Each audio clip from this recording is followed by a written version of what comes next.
Welcome, everyone. My name is Gary DiBianca. I live in the Cleveland, Northeast Ohio area. My email, my website, as well as my Twitter handle in this awesome picture that Voces Digital made for me. So today, remote storytelling and story asking.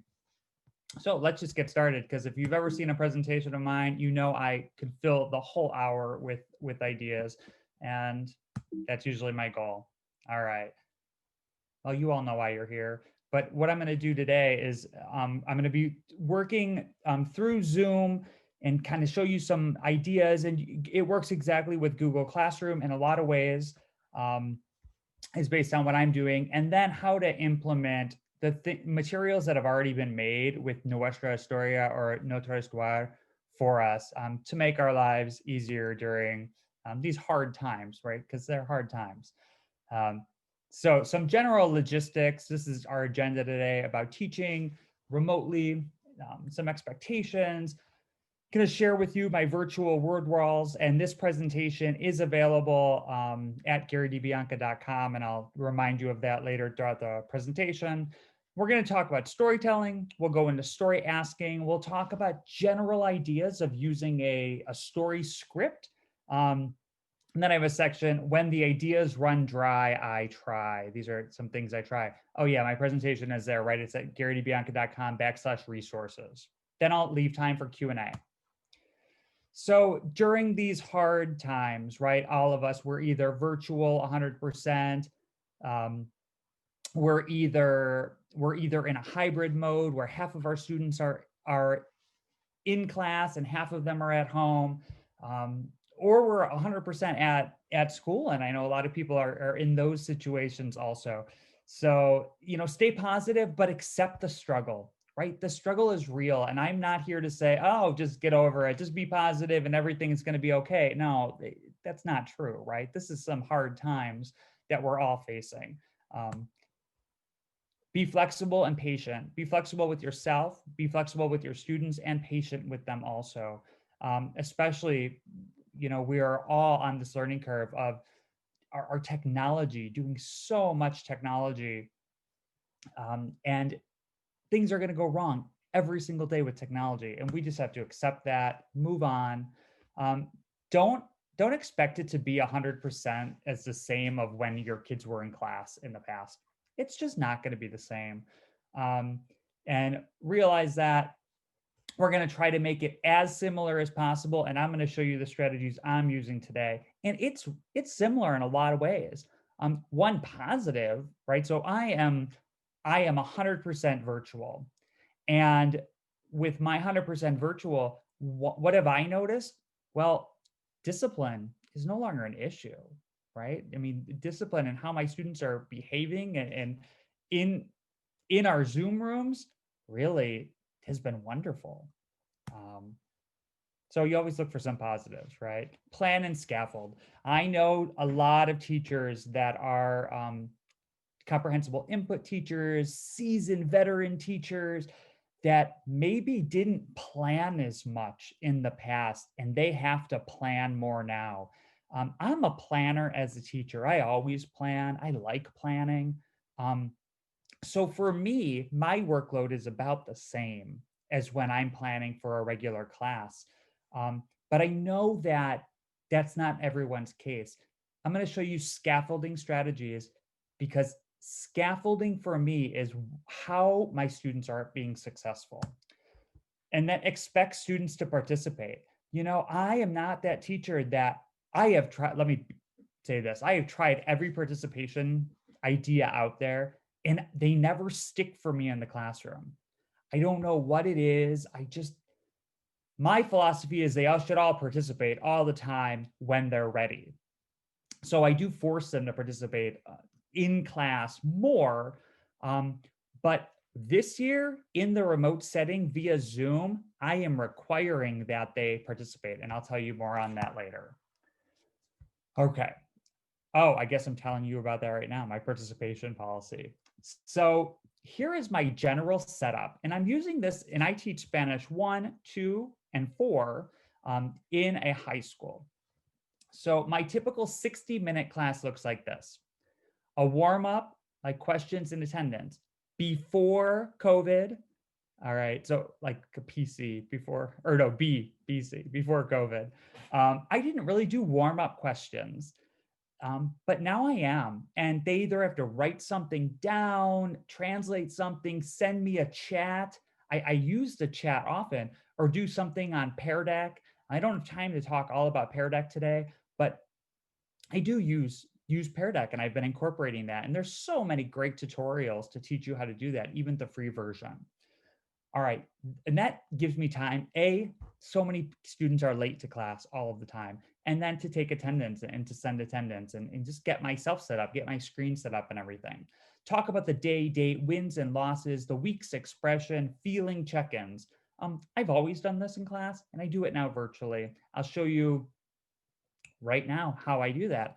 I put a slide up. I know there's a lot going on here, and I know you're all not Spanish teachers, but I'll talk you through it. Now, my first slide when I started this in August was not this much. This is my current October one, what I've added for my Spanish 1s and 2s. Well, I added the colors. I added the days a week with colors on them. So I could say like, oh, what day is orange? What day is blue? It's just different ways to get my students talking, because their participation is they have to speak once.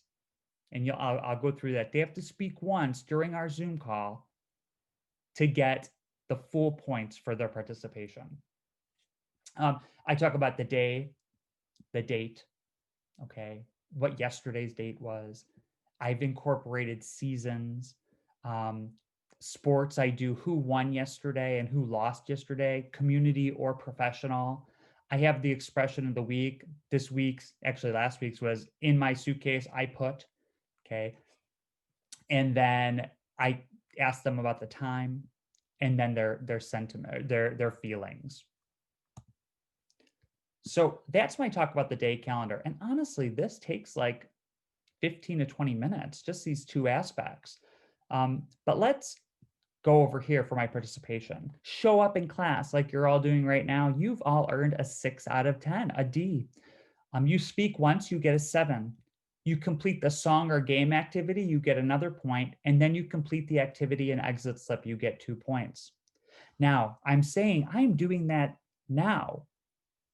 It's hard for me to do that in the classroom because I'm always running around my room, going to signs. I'm just doing so much in the classroom. But here, I have a little sheet of paper right here that I'm able to easily jot down. Okay, this kid spoke. It's been really easy and calming. I hope I can take some of that back when I go back in person. Although hybrid currently this year, when I go back in person, it's going to be exactly what I'm doing right now, except with some of my students in the room and with the mask on. And I know a lot of you are experiencing that now. But the strategies I'm talking about today is exactly how I'm going to run my class when I return hybrid. All right, CI content, my structures, my gestures, PQA questions, story, reading. So that's all of that CI, comprehensible input, content, and strategies. Then I'll move on to a song or a game. Through like Quizlet Live or GimKit or a Voces game or a memory game. Songs, I've been incorporating more songs into my class because I do that anyway. I'm hoping to write about that soon, and I could tell you more what I'm doing. Continue your CI content, story, and reading, and then an exit slip. So that's just an idea of how a lesson is built, right? PQA questions, it's personalized questioning and answering. So it's talking about students that are personal questions. And in the Nuestra Historia, Notre, histoire, there is a section that says personalized questions and answers per every story. So you can check that out. Hopefully you're all using those resources. Okay. Oh, I didn't flip to this slide, but this was the slide about how they're feeling today. Now, this was not my very first slide for Spanish 1, for example, or Spanish 2, but I start adding. Okay, and I started adding, oh, I am cold, I am hot. Okay, I'm going to a different mode with my slideshow here. All right, there you go. Now you can see this is how I teach, okay, with this mode. Let me make this a little bit bigger because I like I like being able to type, right? So let's talk about student engagement, right? And it's going to look different. Student engagement for our middle schoolers looks different than our elementary schoolers and our high schoolers. And in high school, you get everything. You're going to have some students that look like this and some students that look like this. What I continue to remind myself as a teacher is kids that look like this, that does not mean that they are not engaged. And it does not mean that they're unhappy. You know, so often, I mean, they just look at us, but it doesn't mean they're unhappy. And you find out later they love your class, right? So that is something to always remember. So how do I help my students be successful? Scaffolding and differentiating. So I'm going to show you the virtual word walls and slides. And again, GaryDiBianca.com. I saw Aaron just put it in the chat. You go to resources, and then this slideshow is there for you. So you'll get all of my materials. It's there now, actually. Okay. So here are some of my word walls that you can copy. We've already seen the calendar page. But it's scaffolded. So, and it's, differentiated. This is so important. I want all of my students to find success. Well, by doing this, and I teach Spanish 1 and 2, which are very, very mixed classes. We don't have an honors. I get every student, every need. This is differentiation at its best. Okay. These students, they don't have to be able to do everything on here, but they're going to try. And I'm starting in Spanish 2 and 1, you know, I'm starting to bring in the past tense. And this gives the opportunity for my stronger students that really love Spanish to learn more. And I just keep adding to this, but it's not my expectation for all of my students, right? It's there though, because I'm not like bringing it down completely to a different level. So differentiation, really, really key with anything that I'm putting on a slide for my students. And I teach like this all of the time. All right, here is a word wall. This has, I love the screenshot. Every computer is different. Learn how to screenshot, right? Learn how to screenshot. And then screenshot the information from Voces or from Nuestra Historia. It's amazing. I screenshot it. There's the vocabulary. I have a blank sheet here that I could easily add information to. And I just point when I'm talking. Oh, que, cuando, and then these different words. These are the same words that in my classroom, they're on all the walls. So I've always just used that, okay, to point to the words. And then I have something else on my screen, all right? And I change these as I go. Someone asked me a great question. Well, how, you add, how do you know when to add and move on? Maybe like every 2 weeks I add more. If I know in the story that a certain word is coming up, like I would add it, like pero, if the word but was there, I add it. If the word cone with is there, I would add that there. So, and I just move it around. These are just little text boxes and it's great. And again, copy what I have and then make it your own. My virtual word walls on my site do have a French version, but not quite like this, but they're the verb walls. So, and the question words, they're all there for you too in French. So check that out. So this is the PQA we're just talking about. The PQA,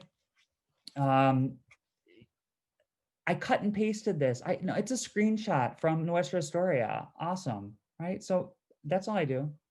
Put it there. And then this, I leave this blank so I can type. If a kid needs something from me, they don't know a word, I still train them. They have to go like this, like, I don't understand, or raise their hand, or tell me somehow they don't understand. Then I just type this, hola. Like I'll type whatever I need there. I also use stickies, or if you have a Post-it note section in your computer, like mine does, I'm on a Mac, it has stickies, so I use those Post-it notes. They work great. And I know that the notes section of Nuestra Historia works really well too. All right, moving on. I have to keep myself on a timer. All right, here's a word wall with my notes to add. I just copied the information. This is an actual story from Nuestra Historia, Unit 1, Historieta 2, Short Story 2. All right, I put it there. This is a reading assignment with my kids. This is my main verb list of the highest frequency verbs. Okay, so fantastic. So I could be telling the story with the words there and it's fully scaffolded, right? I can say, oh, what does arrives mean? Or like, what does llega mean? And literally point to it right here and call on any kid. And I'd be like, I'm pointing to it, right? Now, this is, you find a balance, right? Like you let a kid know, like, well, why are you not responding? I'm helping you. And I let my kids know, I train them. I'm helping you. I'm pointing to it on the screen. I need you to engage in that way. Okay. Next one. Here is my past tenses. I was using this to review in Spanish 4. So this is in my virtual word wall, or online, my resources, but these are the high frequency imperfect and then high frequency preterite. And we're building a story, the characters, setting, the motivation, the description, the actions. Okay, so I can use this. And again, scaffolding. I'm pointing to everything. Point to it. Some of your computers have like awesome cursors they could make. Great, make a different cursor. Differentiation. Now, how else do I differentiate? Well, I make tiered level structures. I know. I'm doing this in Spanish 2, not in Spanish 1. I do it in 2 and 4. This is the regular structures from the story. So you take any Nuestra Historia or Notre. These are the 6 structures. This is what I expect all kids to do. Give me the English. I test them. I kind of have like a Google Doc like this, and you have to train them. You have to say, look, academic dishonesty. We are being academically honest in this approach this year. Do this test without looking at anything. Are there some that cheat? Yeah, probably. Again, I just have to try my best as a teacher and not get so upset with myself over what I cannot control. So second is structure in English. Well, look, they're like, it's up, it's higher. This is each year, but now I want todos los años every year. Turn to the right, turn to the left, a different verb. The different forms of nadar, to swim. This means like I swim. You could see the English, you swim. Okay. Then I start bringing in some present progressive, ing, right? And then a different word. Then I give them extra credit. So these are extra credit. There's like we form structures here. And I put these little asterisks. This one, they have to write the structure in a developed sentence in Spanish. Here, they just have to write the structure in Spanish. This is differentiation, right? This is what I want everyone to do. This is what I want most to do. And this is what I want my superstar high flyers to do. They study this in Quizlet. We play Quizlet games with this. So again, a way that I differentiate, because the question I keep coming back to, especially this year, is am I going too slowly this year? Because where am I right now? All right, I started school the last week of August. In my Nuestra Historia, those of you that use it, I am just finishing short story 2 or like long story 1 in level 1, 2, and 4. Right now, that's where I am, right? So for me, am I going too slowly? Well, I don't personally think I am. I think that's what my students could get. I see them for 65% of the time that I normally see them in school. So I'm pretty happy with where I am right now. And you see how much I differentiate? That means they're building that much more when I work through a story. All right, I just wanted to do a check-in with that. Again, we can chat later on. Storytelling. All right. So real stories. This is, computer's going a little slowly. Again, technology, it happens. This is from level 4. Unit 1, Historieta 2. All right.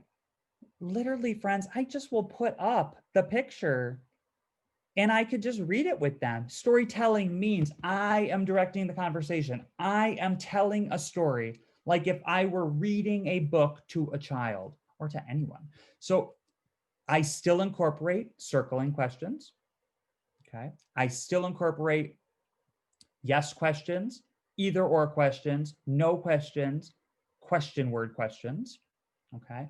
I remind myself here just with this graphic, and for you, we can ask questions about a subject, a verb, and an object, or a prepositional phrase if that were there. Norma stops the car in the parking lot of the jail. All right.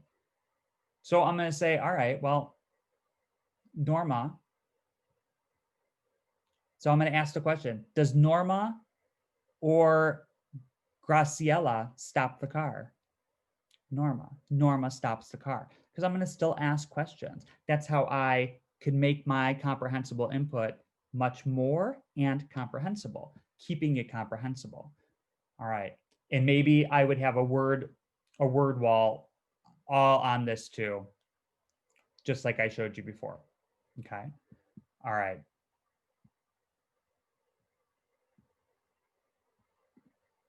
Next one is tell a story and poorly draw the story. Now, if you've seen my video series, level 1 and 2 of Nuestra Historia, I have lots of videos there. There's one for every unit. Here's just a sample of it. I'm not an artist, but if you have a hover cam, or you can make your phone a hover cam or your iPad, all right, this is just one thing I did. This is from Nuestra Historia 2, Unit 4, Story 1. It's a quick video. Ooh. Okay, my technology failed, and that's okay. All it is, okay, is me drawing out the story poorly. So I'm using stick figures, and it's a little stick figure. And I mean, here's an example of how bad it is. So here's my fixed version. Okay, I literally draw a crazy story like this to help make it clearer for my students. Okay, so that's just drawing it poorly. You don't have to be an artist. In fact, it's better when we show our students we're not artists, so that when we ask them to draw, they want to draw and they don't feel scared to draw. Okay, next one is, let's just do a basic story tell, okay? Using a story that I enjoyed last year. So this is from Nuestra Historia 1, Unit 2, short story 2. The structures are here, and it is the zebra without stripes. I just wanted to show you another modified slide. Here's a modified slide. Now, I would have done pre-taught these structures. Is sad, está triste, rayas, stripes. I don't know, maybe I would hold up a stripe or go like this. Stripes. Se ríen, ha ha ha, right? Ha ha ha. Llora, cries. Se pone, puts on. I could just mimic putting on. Otra vez, again. So those are just some structures there for you. And in some gestures, because I love TPR with my students. I think it really gets cemented in their brains, right? In their brains, it gets so cemented because I'm asking them to do something and engage, and I'm requiring them all to do it. And unlike today, I see all of my kids on my screen, right? So that's a positive. Set up if you don't have a second monitor. If you have old monitors in the basement, you can make that work. Go get it. Do you forget that you have a monitor down there? Get a second monitor. It's made my life so much better. My monitor, it's pink instead of any other color. Like I only see like the color pink on my screen, but that's okay. It's working. And I have my slideshow over there, over there, and I'm able to then just see my kids on my Zoom screen on my computer. Okay, so here's this quick story, right? Here's some verbs to help you. I'll do this one in Spanish. My other examples are going to be in English, so don't fret, okay? So I, watch my cursor, una cebra. Oh, hay una cebra. Se llama, name, Penelope. Oh, Penelope está triste. Now I'm getting my kids to look at me and my screen. Hopefully you see both, right?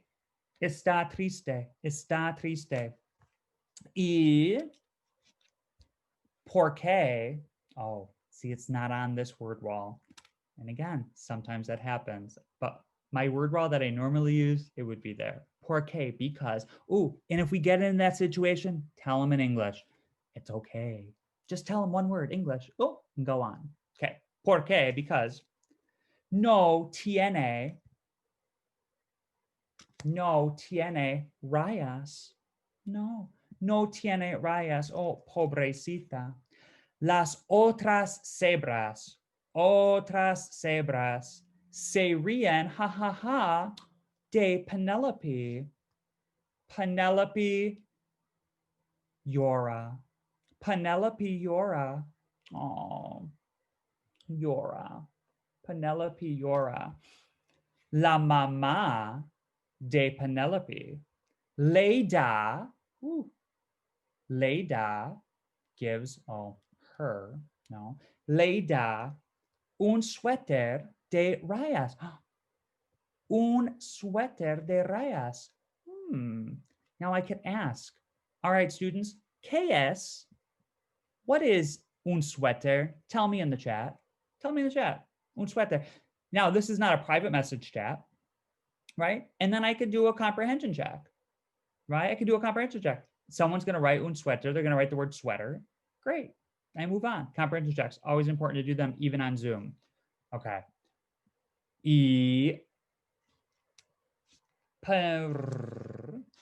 Oh, es un suéter muy feo. Oh, feo. And then I could type the word feo in the chat and give them the English. That's also an option, right?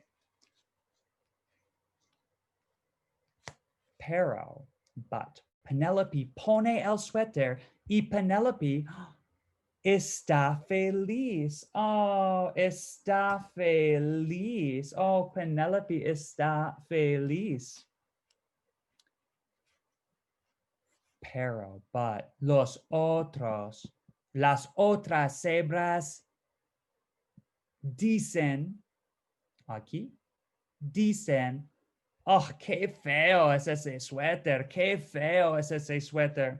Penelope corre, remember corre, it was in our Unit 1 story, corre a su mamá y llora otra vez. Okay, that's an example of storytelling.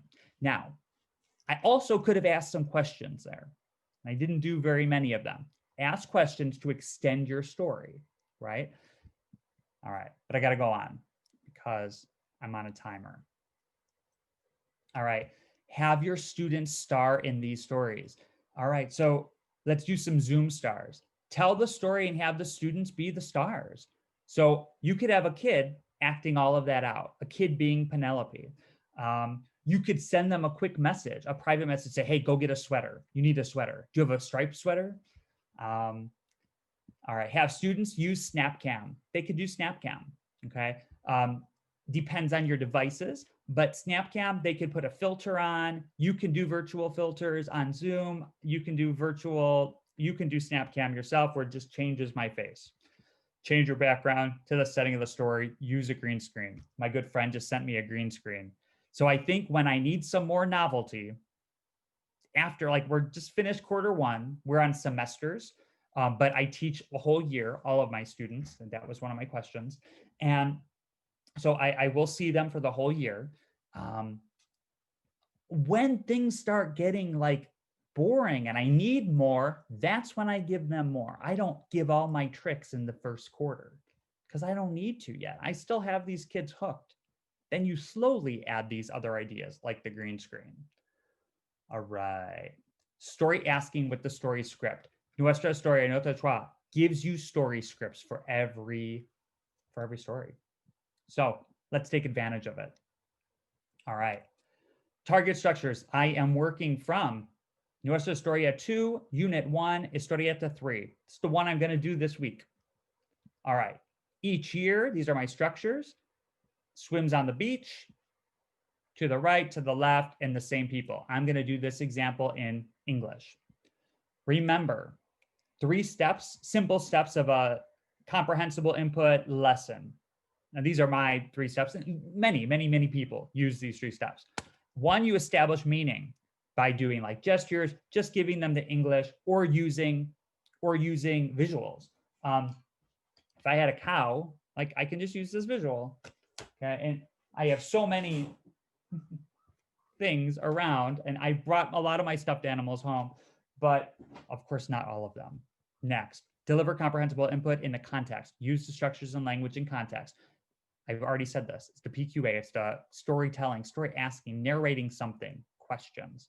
Then read the structures in context. Reading is fundamental, right? But understand this, those of you that might be new and you're looking at Nuestra Historia, don't just think we should just start assigning these stories. Oh, read this on your own. No, they're not going to be successful. It's taken me a long time. So someone asked me a question. I'm meeting with my kids Mondays, 35 minutes, Tuesdays, 60 minutes, Thursday, 60 minutes. In 2 weeks, throwing in maybe some songs, I'm trying to accomplish 1 story with them. So that's like doing all of this with that story. In addition to the other things I talked about earlier, and if you don't remember those, you'll get the recording and you can look back at that. All right.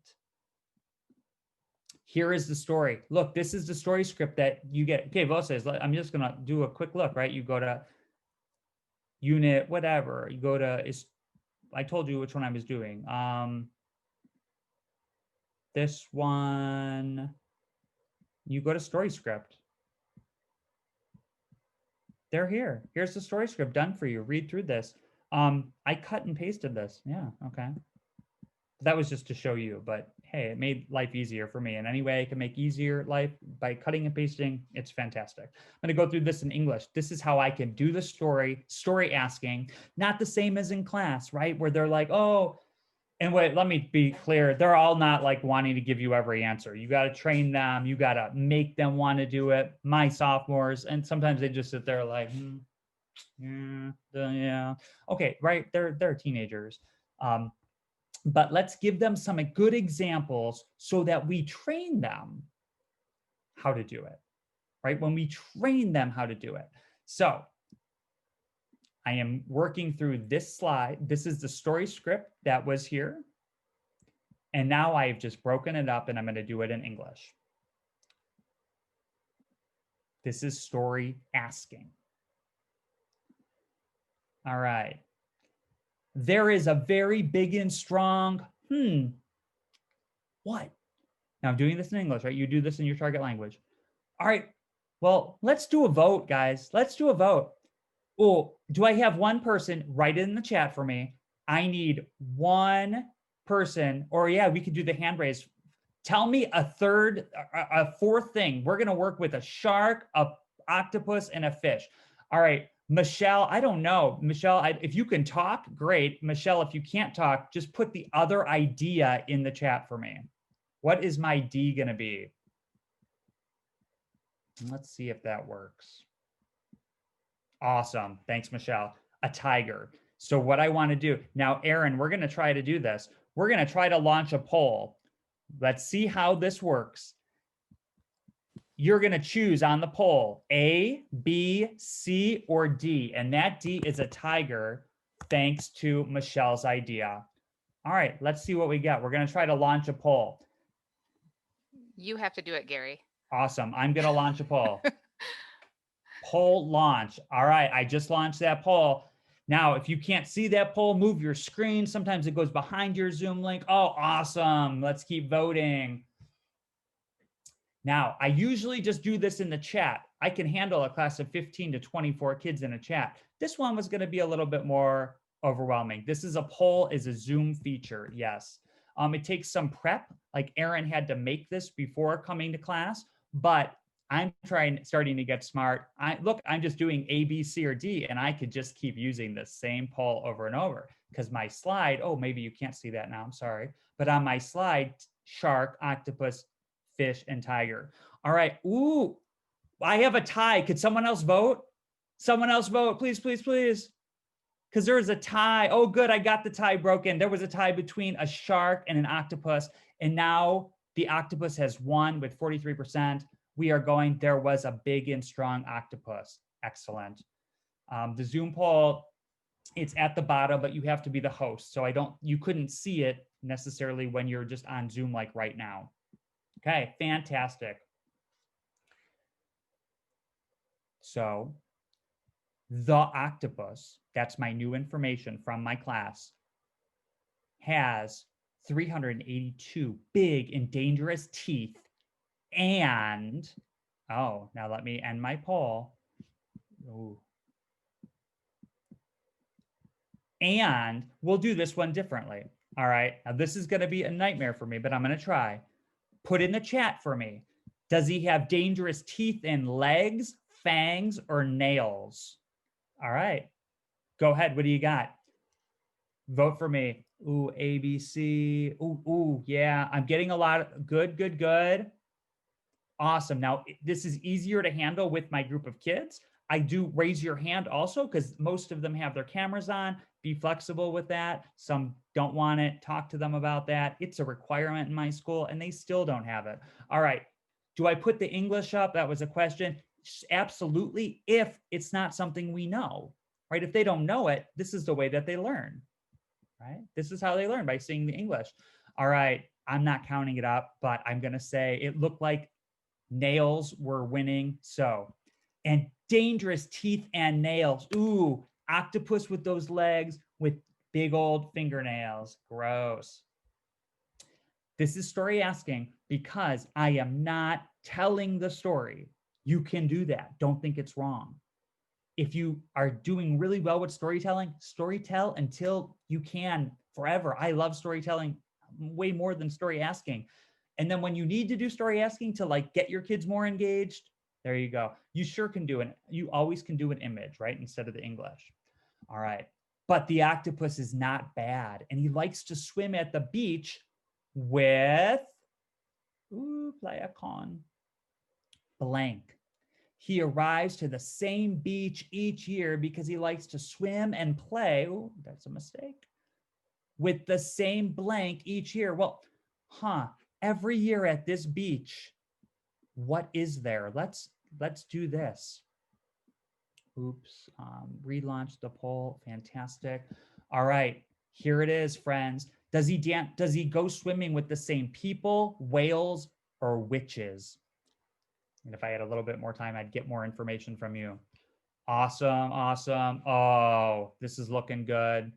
And I don't know what you can see, but just if you can now see that, great. That's what I see as the Zoom host. Or, ooh, C has won, witches. Excellent. So with the witches, so story asking might make this more engaging for our students, although you'll have some classes that hate it and they'll like think this is the worst thing ever. So you pick and choose. Oh, the same witches every year. So he arrives at the same beach each year and he likes to swim and play with the same witches each year. The octopus calls himself Bruce. And each year, Bruce arrives to the same beach in Spain. Now, I'm moving quickly. We don't have to go through everything. Show a map of beaches in Spain. Throw in some geography. There's a map there. Hopefully it'll come up. My computer, a bit slow. There you go. Find an image search. Image searches are so powerful. You find anything you want. Then he only sees this one. The story says he only sees a lot of blanks swimming, not the witches swimming.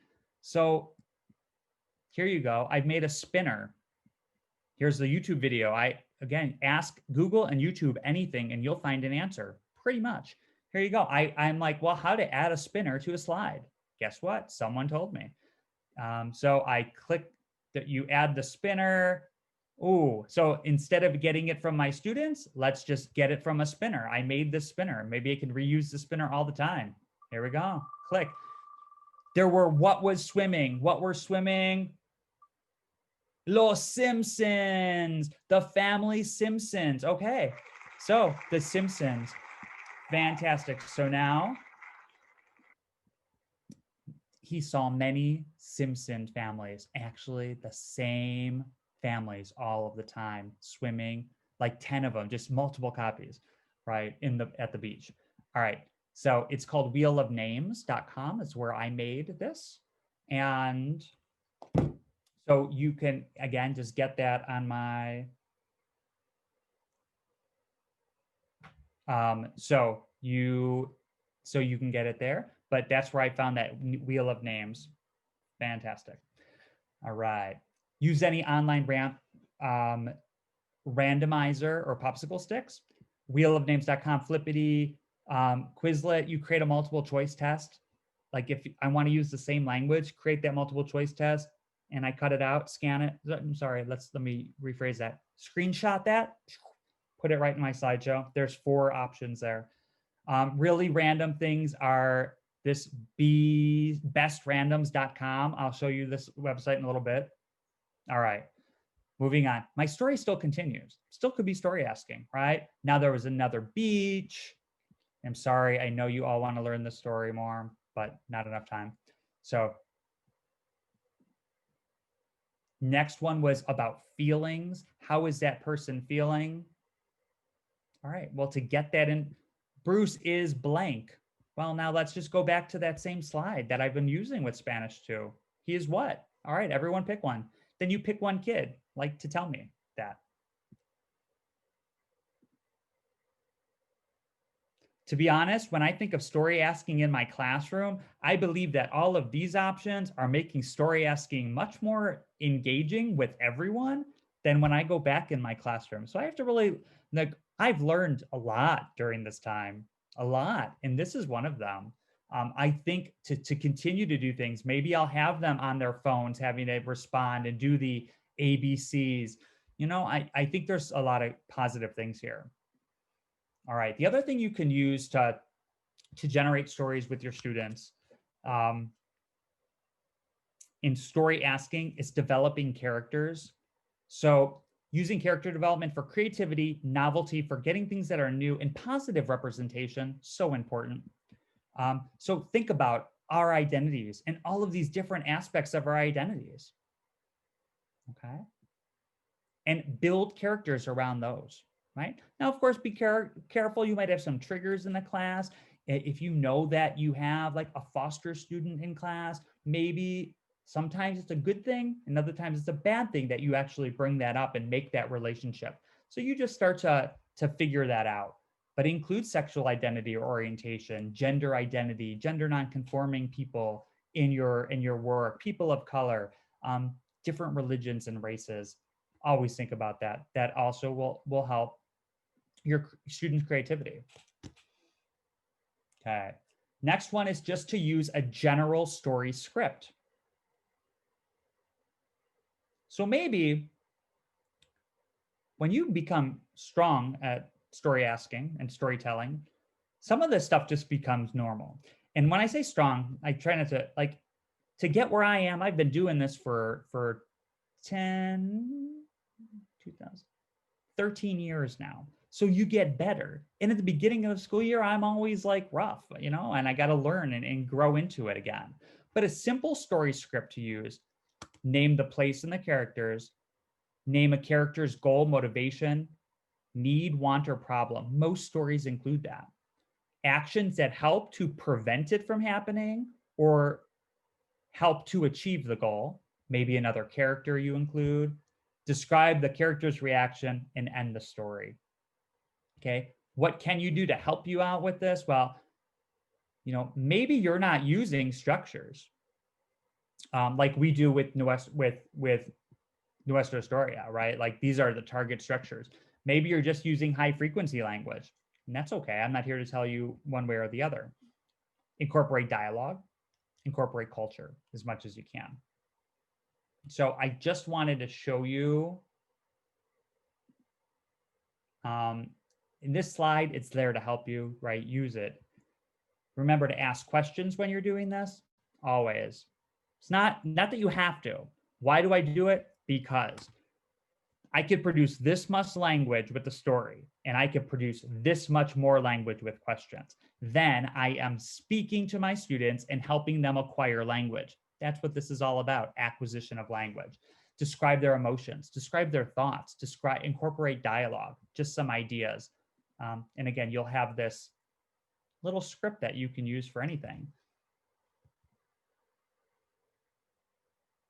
All right, I'm trying to move forward.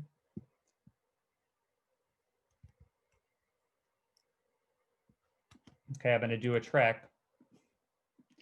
Got to open this presentation again. When it starts to go really slowly, Google just stops working. So I'm going to open it in a new one, and hopefully it'll go faster.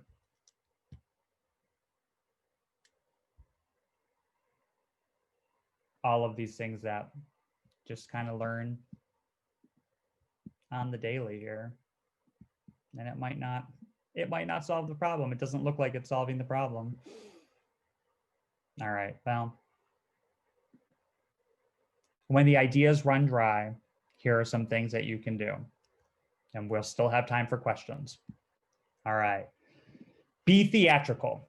Now, I'm not here to tell you that everyone is into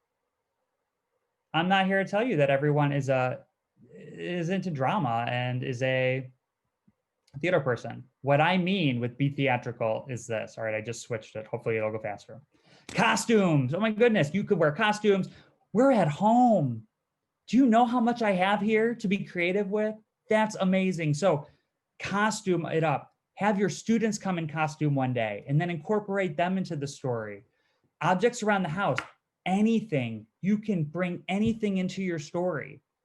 And you could have the kids bring objects. Like the other day I did, all right, bring something from a trip.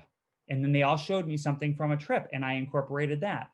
Props, stuffed animals, toys. So in my normal classroom, I have all of this stuff, puppets and unicorns and like bulls from Spain that I had money at customs or money at duty free and I needed to spend it. Anything, just all of those things. Realia, cultural stuff. All right. So cool idea. I don't know. I made it up. I don't know.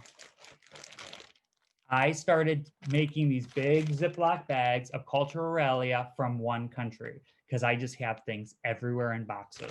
So now this is my Granada bag. So this would take some planning because maybe maybe you'd want pictures of this.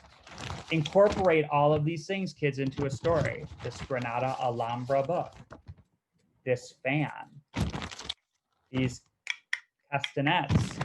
And we'll read this poem called A Song to a Horseback Rider by Garcia Lorca.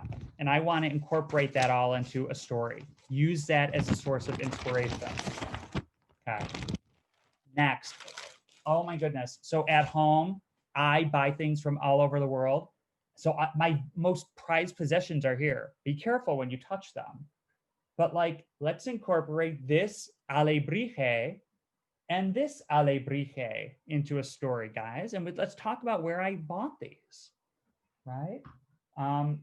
My mask, and I just have these things all over my house, right? They're just not at school. So let's incorporate those whenever we can. Visual flashcards. All right. Well, when I came home from school, I brought a big box of flashcards, right? These happen to be in Spanish, but I have ones in English too. Incorporate these. Put a whole bunch of them in a pile of words like, oh, I would love Spanish 1s to know these. I'd love Spanish 2 to know these. Pick up that pile, and then you can use that just whenever you can. All right. Emoji flashcards work. Sound machines. I mean, when I'm shopping, I buy things like this. Okay, next. Sometimes I buy too much. All right. Call and response if I need something. So I do call and response in class. So I say, clase, help me, I need, and then they all have to say an idea, una idea. So do that. Do wheeldecide.com. There's all these wheels that will help you. A little bit more on my call and response. And again, I'm almost running out of time, so I'm going to keep going quickly. I say class. They say yes, Mr. DiBianca. Si, senor. Yes, Mr. Yes, sir. And that's Bryce Hedstrom. I got that for him. Hola, hola, Coca-Cola. You know, that famous thing we've been saying for years as Spanish teachers.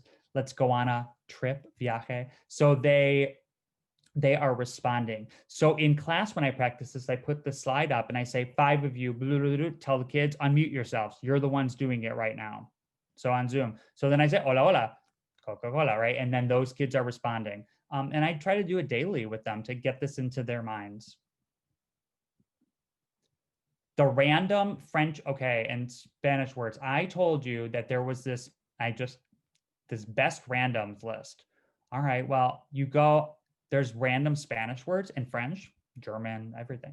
So look, you just do quantity, I want 6, generate. If you're looking for some inspiration, there we go. Mujeres, respuesta, women, answer, card, years, force, leg. Incorporate all those into a story. All right, or help me use them with the class. This is great for like your upper level classes too. All right. Plus these randomized lists are so much. Letters, funny quotes, teams, so like everything. This is pretty cool. Bestrandoms.com. Okay. Moving on. Story cubes. All right. I have these story cubes. You know, I buy them. As I tell you, I shop the story cubes. You find these. All right. And they're just cubes that have a lot of ideas on them. It's digital now. There you go. New story. Woo. And then you incorporate that as into your story. Take a quick screenshot. There you go. All online. Again, you'll get my presentation, so you'll have that information. Do an emoji. So I just did this emojicopy.com and I would go, ooh, there was a, move my cursor around, stop on something. Oh, there was a squid. Yeah. Oh no, there was a shrimp. There was a shrimp, and I would use that. Okay, this is just getting you to get ideas with your students. Lead with a video or a picture. Start watching a video. Stop it. Put a picture up. Let that inspire a story. Again, this section is called when the ideas run dry, I try. All right. I want to say, oh yeah, this was the emojis. So there's just all different emojis that you can, and again, screen share it, or excuse me, screen capture, or make a screen capture of it. I threw my website up here to remind us. So my website is called My Mosaic of World Language Teaching, and I'm always looking for sources of inspiration. And as you see, like anything I have can inspire me, right? So if I have the big pencils, or I have these toys, if you have kids, go through their toys and just get anything, right? Let that inspire you and let that inspire your students. Now so I'm always looking for sources of inspiration that fill my mosaic, which is my blog. Now my resources are here, and here you can find the presentation as well as the Spanish verb walls and the French verb walls. Okay. I'm 5 more minutes for questions, which was my goal. So who has questions for me? Erin, were there any questions or? I think you answered them pretty well as they came.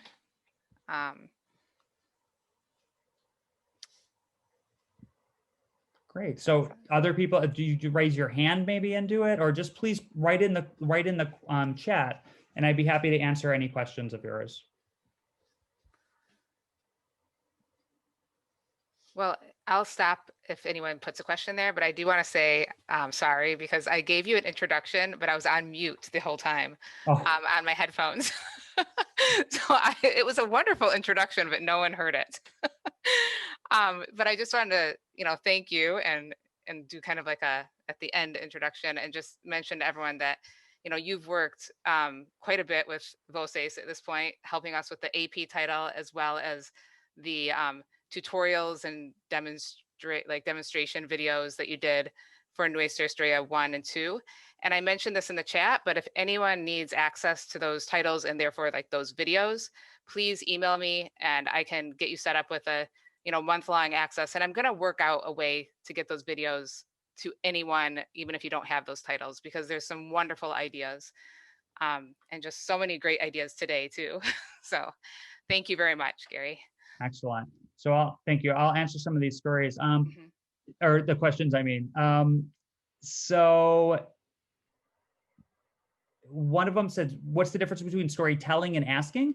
Storytelling is me telling the story. If I'm reading you Little Red Riding Hood, okay, I'm providing everything, all of the ideas, it's just coming from me. Story asking is when we bring our students in and we let them make some decisions, like we did with the poll today and the options. So they're co-constructing this story with us so that there's more engagement. There's no right or wrong, and I do a mix of both. Do I have students write down or keep a rolling list of vocabulary? I just put it on Google Classroom. In this current time, I always keep a Quizlet set, so I don't normally have them write it down on their own. Even in school, I don't, because they could just follow my Quizlet list and follow a list themselves.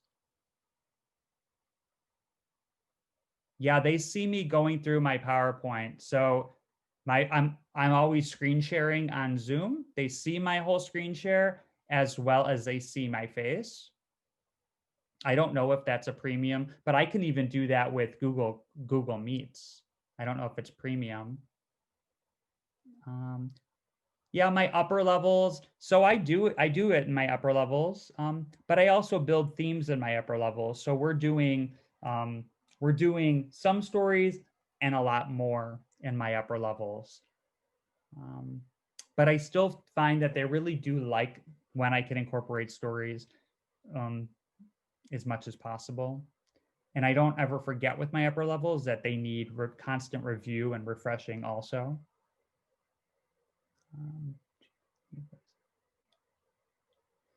So yeah, like if you've already done some Nuestra Historia or Notre, which I'm probably not pronouncing right. One day I'll get it.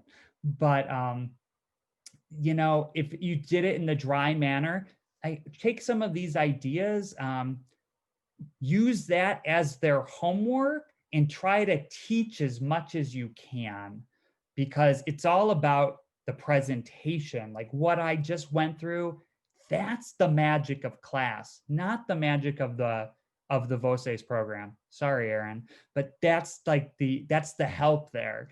That's helping get us through, and it's guiding me as a teacher. So hopefully you could keep working on how to use target language and keep it comprehensible for your students. So great. I'm going down.